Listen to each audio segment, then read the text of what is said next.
Dans cette vidéo, nous allons parler de la cabine de la grue à tour. La cabine, c'est le lieu de travail, le poste de travail du grutier. Depuis de nombreuses années, les conditions de travail ont évolué pour permettre aux grutiers de travailler dans des conditions idéales. En effet, à une époque, le grutier restait debout dans sa cabine toute la durée de son temps de travail, toute la journée. Donc depuis, ces conditions ont été très avantageusement améliorées. Et justement, une cabine propre et bien entretenue rendra le travail du grutier plus agréable, car il faut savoir qu'il y passe beaucoup de temps. Donc, dans la cabine doivent se trouver un certain nombre d'éléments, comme par exemple un extincteur en cas d'accident électrique et de départ d'incendie.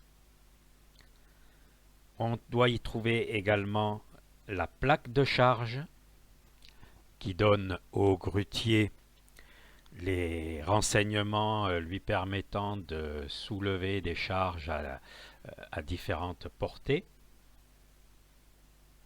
Et puis également une notice d'utilisation et éventuellement, alors la notice d'utilisation bien sûr doit être dans la cabine car le grutier peut avoir à s'en servir.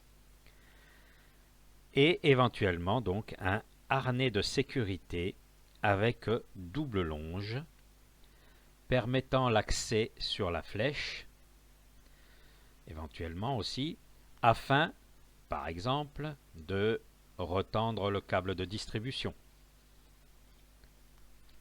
Le poste de conduite, lui, possède deux manettes pour les mouvements de la grue. Quelle que soit la marque et le modèle de la grue, ces mouvements sont les mêmes. Alors, sur le côté droit, on trouve le manipulateur qui permet le levage lorsqu'on le pousse ou on le tire. Et donc le levage quand on le tire et la descente quand on le pousse. Et permet également, dans certains cas où la grue est positionnée sur une voie, la translation sur la voie lorsqu'on le pousse à droite ou à gauche. On trouve également le bouton d'arrêt d'urgence, le klaxon qui permet aussi la mise en marche de la grue, le bouton de mise en girouette lorsque la grue en est équipée, ainsi que d'autres commandes comme par exemple le chauffage. Sur le poste de commande gauche, le manipulateur permet la distribution lorsqu'on le tire ou on le pousse, donc la distribution du chariot sur la flèche, et l'orientation droite et gauche. Les manipulateurs sont munis d'une sécurité dite homme-mort. C'est-à-dire que lorsqu'on ne le touche pas, en cas de malaise du grutier, s'il s'effondre sur un manipulateur, celui-ci ne répondra pas.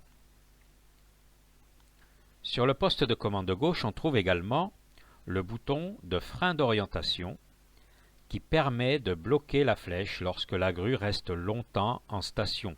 Par exemple, lors de la pose de certains préfats